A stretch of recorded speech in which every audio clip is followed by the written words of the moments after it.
Good morning and welcome back to this week's episode of the Met Report. I'm Sassy Montenegro. And I'm Rigel Bleskan, and we have a lot of news to get to, so let's get started. The Denver Museum of Nature and Science recently added an exclusive exhibition on ancient Egypt. I spoke with their experienced developer, Jennifer Moss-Logan, and she was thrilled to talk about the new exhibit.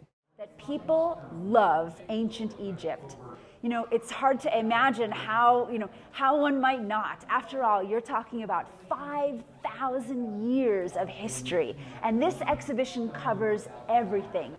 So what you're seeing here is a replica of a head of Hatshepsut. Hatshepsut was a pharaoh in the 18th dynasty, that's in the New Kingdom.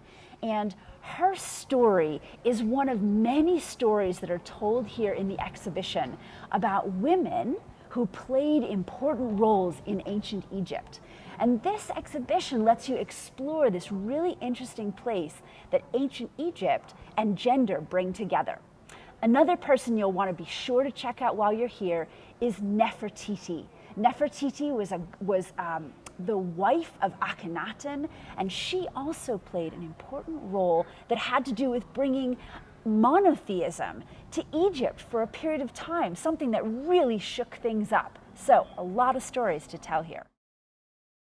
No look at ancient Egypt would be complete without thinking about the afterlife. The ancient Egyptians believed in an afterlife and began to prepare for it from the moment they were born. This exhibit is an extension of the General Admissions Egyptian exhibit. The exhibit will be available until the 5th of September, and you can buy tickets online at www.dmns.org.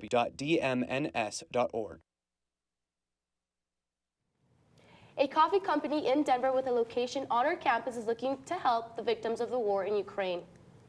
Dazbog's owners are from Russia and fled to the country themselves years ago. The company has coffee shops around Denver and all of Colorado. When they saw what was happening to the people in Ukraine, they say they had to do something about it. For every bag of coffee sold, the company will donate $3 to refugees from the war. One of the owners stated, "We wanted to give them something for them to spend the next hour, the next day, the next week to overcome this horrible war." With this noble cause in mind, feel free to stop at the coffee shop and grab some coffee at your local Dazbog. It's no mystery that when it comes to war, there's no expenses spared. As the invasion of Ukraine continues, America is already beginning to see an impact on its economy. In 2020, Russia was America's third largest supplier of foreign petroleum, accounting for 7% of imported oil. Now, Brent crude oil is currently topping $100 a barrel, leading to an increase in gas prices. The head of petroleum analysis at Gas Buddy, Patrick De Haan, released a tweet on February 28th showing how gas prices have increased. Shortly after a tweet preceding an average of $5 per gallon of gas, cities have begun to see this come true. To explain just how much America will be impacted by the war, CBS News business analyst Jill Schlesinger talks more about it. Well, I think this has a far-reaching economic consequence, potentially. And it really starts with the flow of everything from petroleum products to maybe agricultural products like wheat, or maybe iron, ore, and aluminum. These products, these commodities have been soaring in price, and I think those higher prices are really going to make people think twice. Now, when we talk about the businesses truly have a real issue here. With the conflict in Ukraine rising, many questions have surfaced. Students and faculty around campus met on Monday, where reporters Chat and Marielle dove deeper into the university's response. Dr. Janine Davidson, along with 3 other historians from Metropolitan State University, hosted a panel here at the JSSB to answer the questions of the student population. Is that a lot of people were asking questions. I was actually a little bit surprised because I saw this coming a couple months ago, and February 24th came around and everyone was asking questions, and I got an email from a student who said, "How do we make sense of this?" That email was all she needed to organize the event on March 7th. In less than 24 hours, tickets to the panel were sold out with 50 in-person attendees and over 200 Zoom participants. The panel consisted of 4 women, President Janine Davidson and historians Dr. Christine Béchamp, Dr. Andrea Maestruan, and Dr. Kim Klimek. One student in attendance had this to say about the social responsibility to inform ourselves. I think this panel opens up things to understand things again from a cultural, and political, and historical understanding. This all-female panel covered topics from the intertwined history of Ukraine and Russia to the response of NATO and the United States. For those unable to attend the event, President Davidson has this message for you. I think there's something really powerful about what we did today. And there's a reason why all the panelists are historians. You know, when stuff goes bad, people want to know how we got here. It's historians that help us make sense in the world. This has been Chad Gouge And Mario Polsinelli with Met TV. Coming up, 2 bills passed statewide to encourage more teachers out of retirement. A pizza delivery man was arrested after stalking one of his customers. Meanwhile, the death penalty is being considered for the Boston Marathon bomber. All of this and more after the break.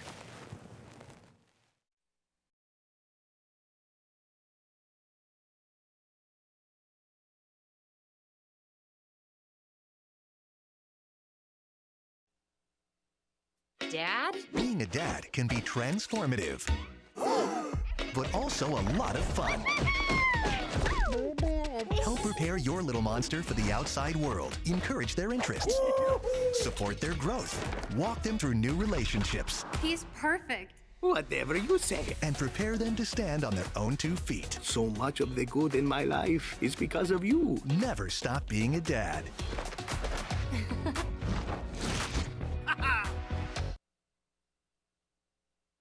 COVID-19 has been a really long and difficult fight. It's definitely taken a toll on all of us. Right now, new variants are a lot more contagious and need to be taken seriously. Getting vaccinated and staying boosted is the best way to keep you protected from COVID-19 and help you stay out of the hospital. Even if you got COVID before, it's important that you go get your COVID booster. COVID shots are safe. Much safer than getting the virus. We can all do our part and get back to living. You can go to getvaccineanswers.org for more information.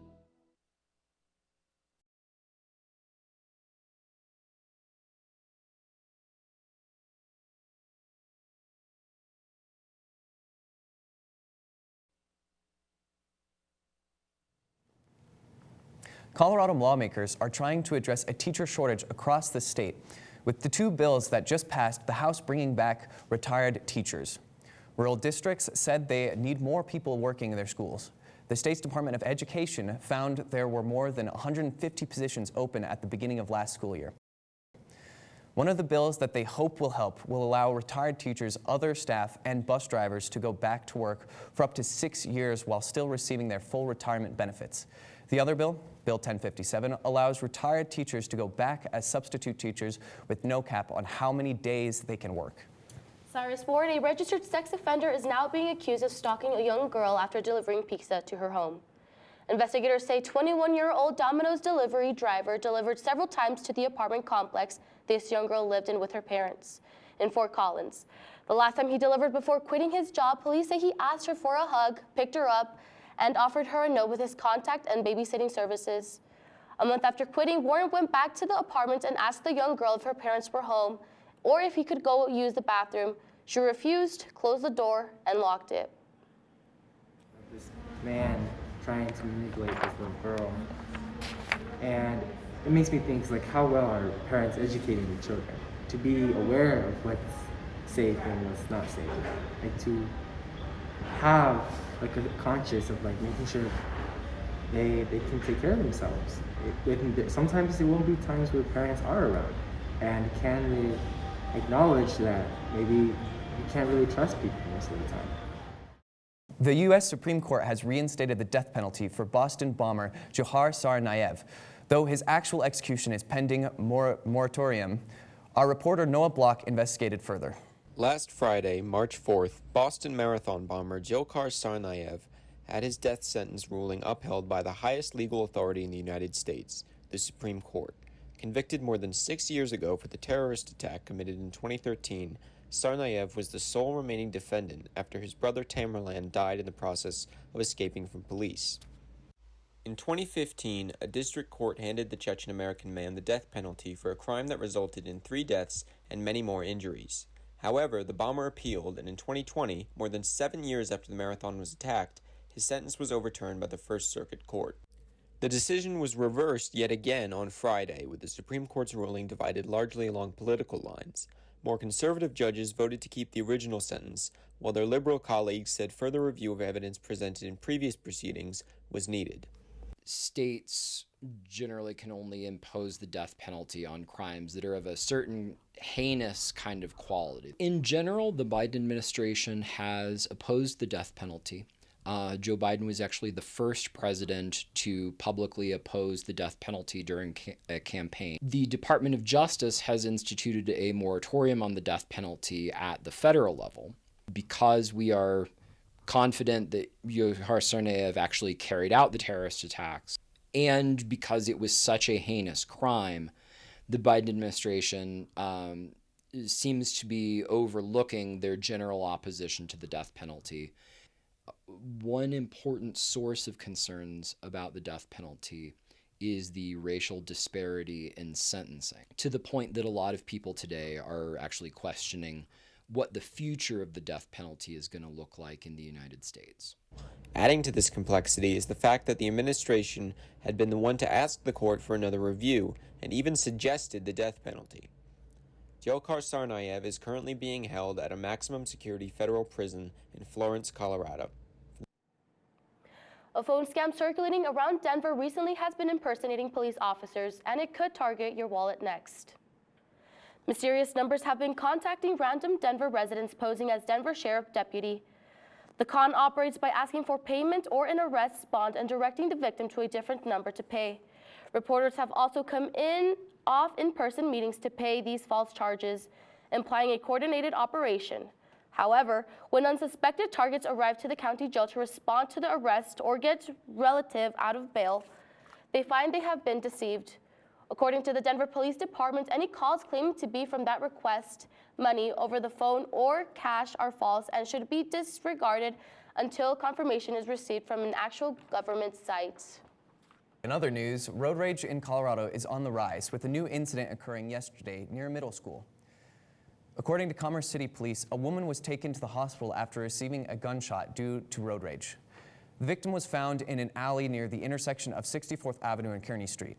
The misdemeanor began in the near 80th Avenue and Colorado Boulevard after the two women who knew each other both crashed. The suspect shot the woman and fled the scene.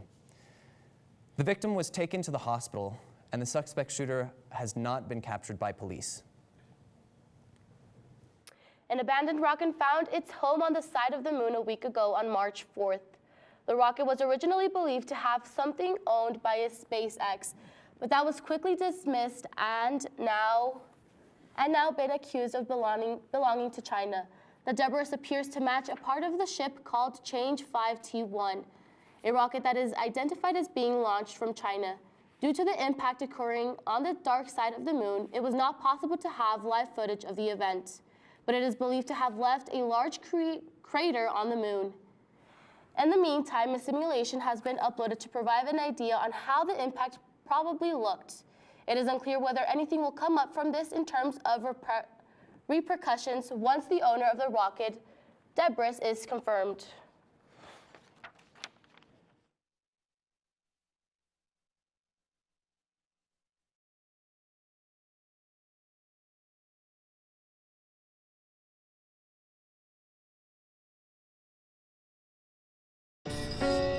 I'm a first-generation Filipino American. You don't always feel you're a part of the country you live in. It's this weird middle space sometimes that you have to live inside of. But when you meet others that are also living in that space, you'll learn to know that it's its own unique space too.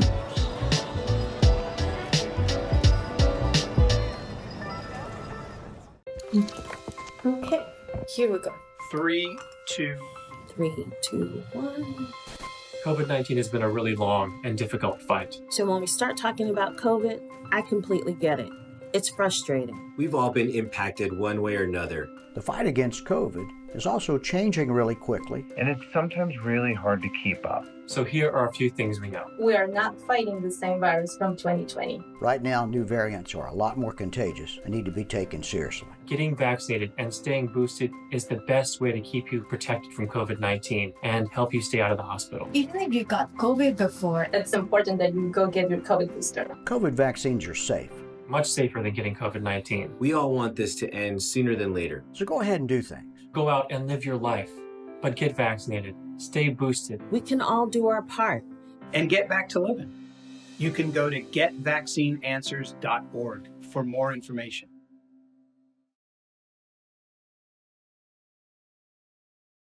Good morning, everyone, and happy Friday. It's your girl Cece here to give your latest in all things entertainment. Let's stroll into the story, shall we? Let's go. In this week's latest update on Kanye West, the rapper has released a brand new music video to his song Easy. The music video has been highly scrutinized as it, get this, depicts a clay figure of Kanye West kidnapping and burying Pete Davidson alive. Now, in case you missed it, the rapper has publicly announced that he wants his ex-wife Kim Kardashian back, but she's moved on to her new boo, Pete Davidson. Now, what is Pete Davidson's response to all this? Well, he's kind of flattered. A source close to Pete told Page Six, and I quote, "He finds the cartoon version of himself hysterical. He is mostly flattered by it all because it's ridiculous to him. On the other hand, the Kardashian claims she is concerned with Pete's safety." West responded to a backlash in a recent Instagram post calling his music video a form of art. The artist is still under a lot of criticism from the internet, saying it's disturbing and harmful. The annual yard show is finally back in person, and our student organizations are ready to kick it. Or should I say get stepping. Presented by the Multicultural Greek Council, this year's yard show took place at the Turn Hall in the Tivoli and is an event where all the different fraternities and sororities can come together and educate the campus on the importance of saluting and strolling in their performances. We actually had an opportunity to go to the event and ask some of the members how being a part of the community has affected their academics and their personal lives, as well as some more information on how to join if you're interested. And here's what they had to say. Yeah, my name is Manuel Saldaña, and I'm part of Nu Alpha Kappa Fraternity Incorporated. If it wasn't for my fraternity, I wouldn't even think I would be in school right now. Because, before I joined, I would have come to school and then go home, go to school. But this organization gave me a reason to stay in school and get connected with other people and do better in my classes for my organization. Just do your research before anything, because it is a big commitment, not only for yourself, but to the organization. You can reach out to our social media, Nu Alpha Kappa, Alpha Gamma NAC, or word of mouth. Hello, I'm part of Pi Lambda Chi Latina Sorority Incorporated. On Instagram, I'm Angela Herrera 995. It's really helped me get really motivated. A lot of my sisters are very accomplished and they're very involved on campus. And so having that as an inspiration and as a role model has really inspired me and motivated me to want to do better. I didn't really feel safe on campus. Not safe, but I really couldn't feel like I could find my place on campus. And so when I joined the sorority, I immediately gained a whole bunch of sisters that not only wanted to be my friend, but wanted to see me succeed. And that's something that first generation Latina can never take for granted, especially being on a PWI. Our process is a little complicated because it is closed, so I can't disclose too much information. But our sisters, they throw a lot of recruiting events, so tabling at big events, or we even have socials and informationals so you could get to know us as an organization and see if we're a proper fit for you. And socials is just so you can try and get to know sisters on a more leisurely level, Keeping in contact with sisters, that's really the main thing that you have to do. It can be a little rough, especially if you're taking a whole course of classes. But if you keep contact with sisters on social media or whatever the case is, you should be set. The highly anticipated wait for The Batman is over. Yes, you heard that right, folks. It's finally here. The Batman premiered March 4th and follows Bruce Wayne, played by Robert Pattinson, in a journey to investigate a series of cryptic clues left by a sadistic killer. Along the way, he must create new relationships, unmask the culprit, and bring justice to the Gotham City. The movie also stars Zoe Kravitz as Selena Kyle, Paul Dano as the Riddler, and Colin Farrell as Penguin. The DC film, directed by Matt Reeves, has received rave reviews, with critics like The Ringer saying the film is the Batman movie we deserve. The movie touts an 86% fresh rating on Rotten Tomatoes and landed a $134 million domestic box office opening weekend, making it the best box office opening of 2022. This is not a movie you want to miss. Head to your closest theater and see it now. Many are familiar with No Shave November and its connection to men's health awareness, with a focus on prostate cancer. With masks coming off at the Aurora campus, we are reminded of Mustache March. But what is the reason and history of this annual event? Well, Mustache March started with one man in the Air Force during the Vietnam War, AAA fighter pilot Colonel Robin Olds. Olds began his mustache growth in defiance of arbitrary regulations regarding facial hair in the military. Others followed suit and claimed the facial hair made them bulletproof.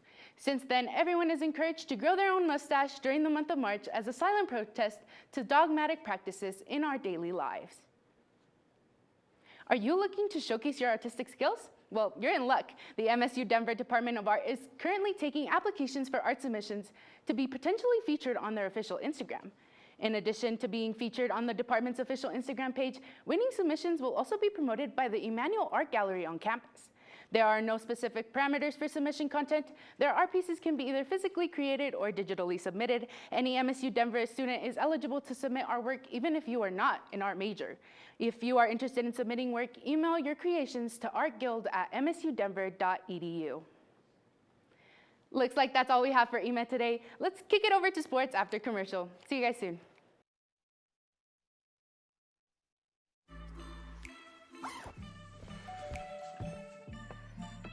Yo, camping buddy. Okay, you guys ready? Dude, I thought you were driving. I thought you were driving. Oh, I never said I was driving. I definitely can't drive. Okay. If you're high, just don't drive. It's illegal everywhere. If you feel different, you drive different. All right, let's try this. COVID has been a really long fight, and it's been especially tough on kids. It's been a rough transition for all of us. Right now, as a father, I want to give the best tools to protect my kids. So what can we do to get back to that sense of normalcy? Every day, parents ask me if their child 5 and above should get vaccinated. The answer is absolutely yes. My own sons, who are 6 and 8 years old, had their COVID vaccine.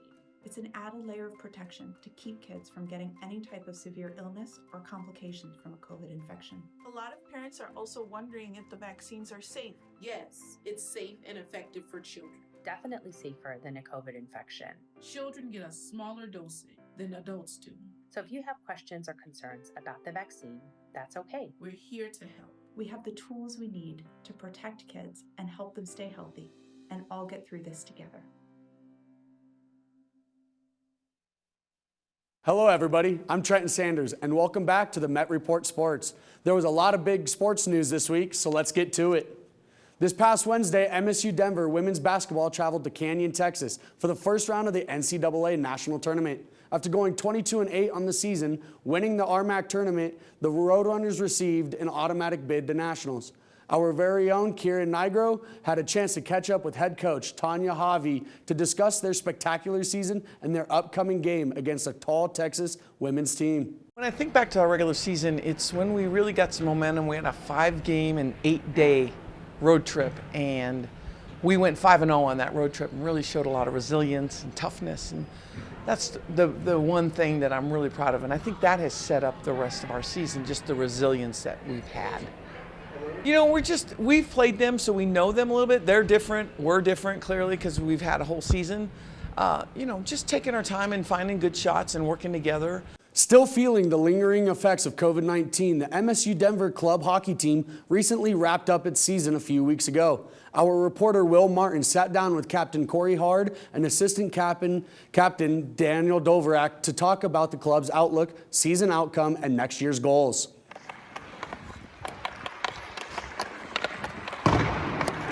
This being the first season out of the COVID-19 pandemic, the club Roadrunners were fearful of the outlook on their season. You know, a lot of just different things that really impacted our numbers this year.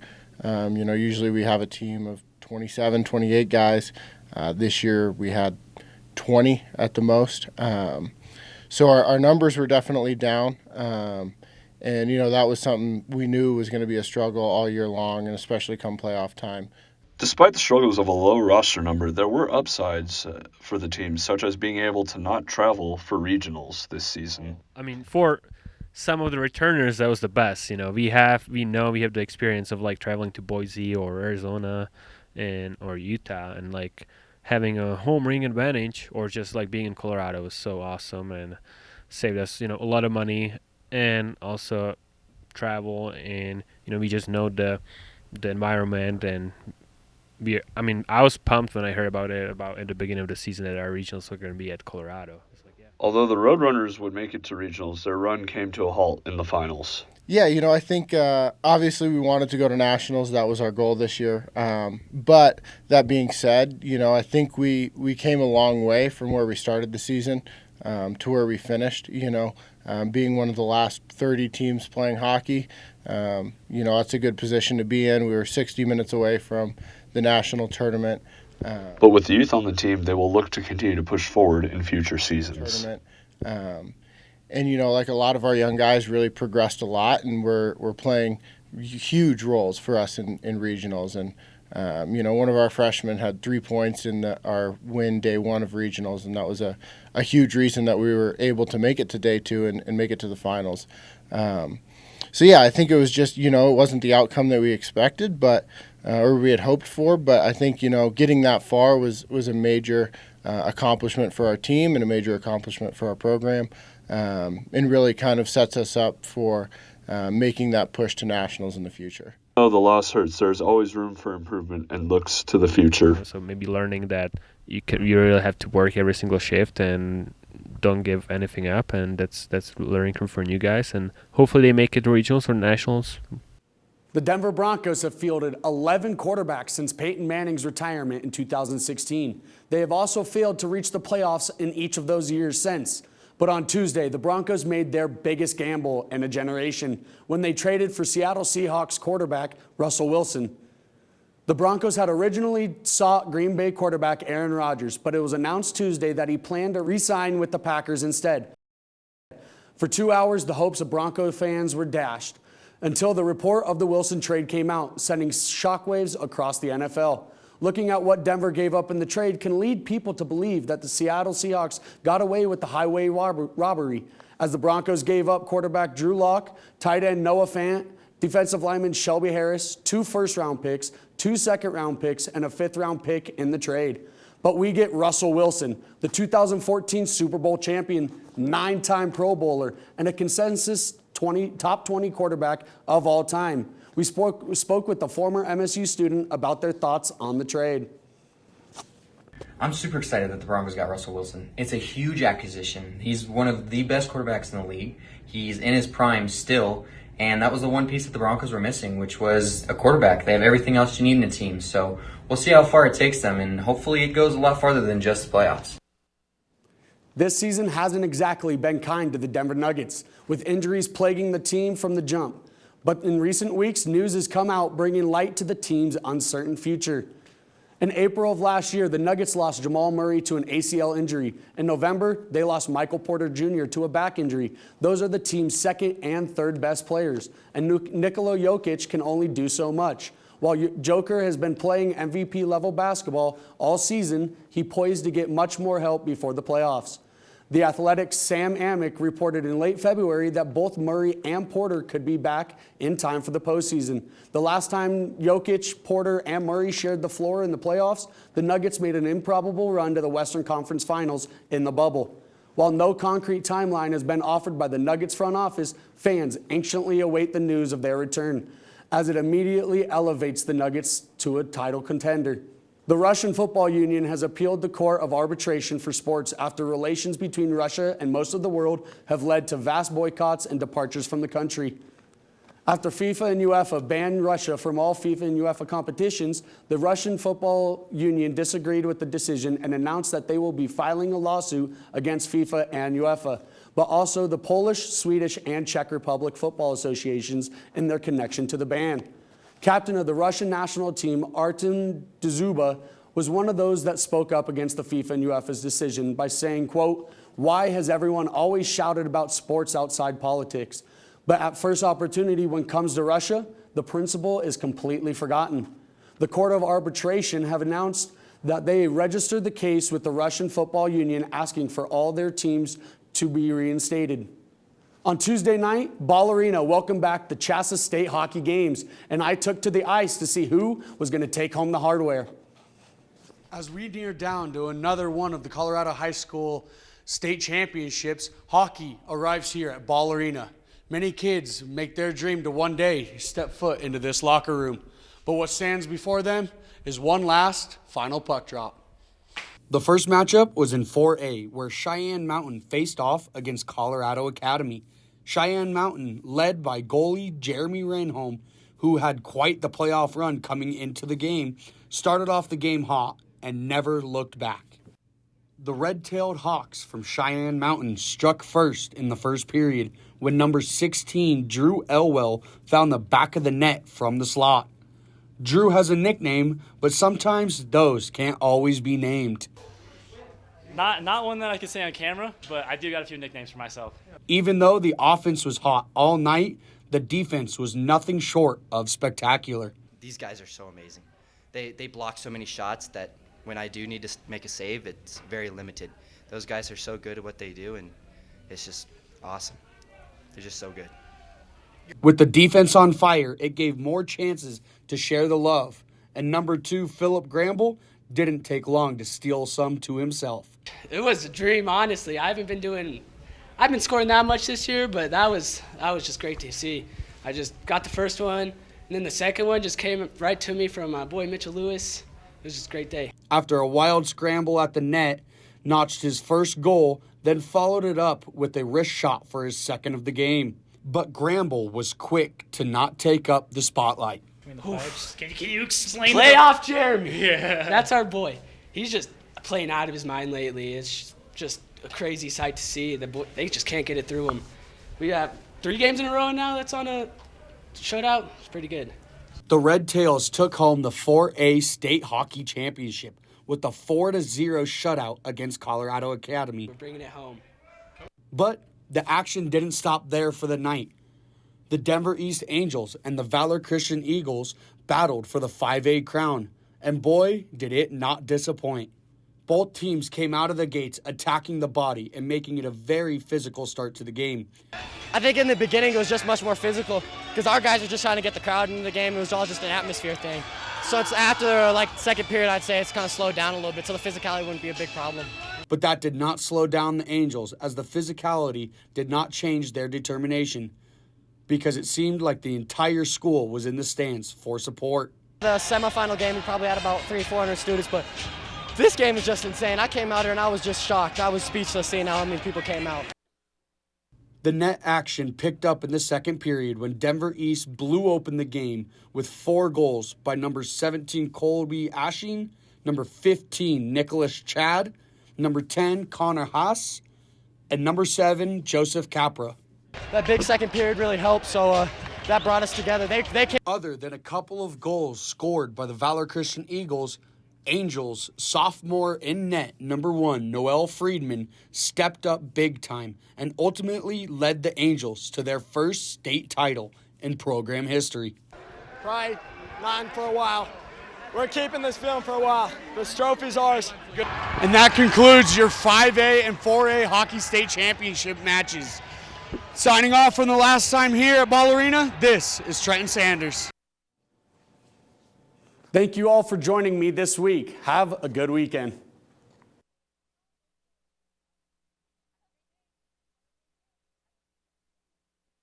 Dad? Being a dad can be transformative, but also a lot of fun. Help prepare your little monster for the outside world. Encourage their interests. Support their growth. Walk them through new relationships. He's perfect. Whatever you say. And prepare them to stand on their own 2 feet. So much of the good in my life is because of you. Never stop being a dad.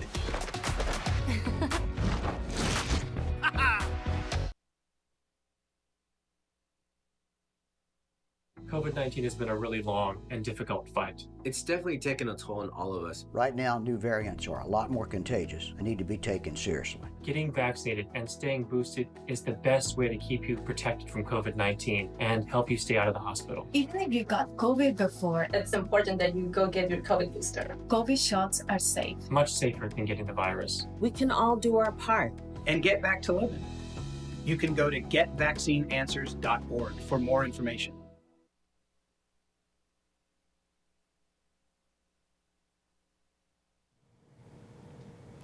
Looks like that's all the time we have for the Met Report today. Be sure to catch us on Facebook, TikTok, Instagram, and at mymetmedia.com. Have a great day.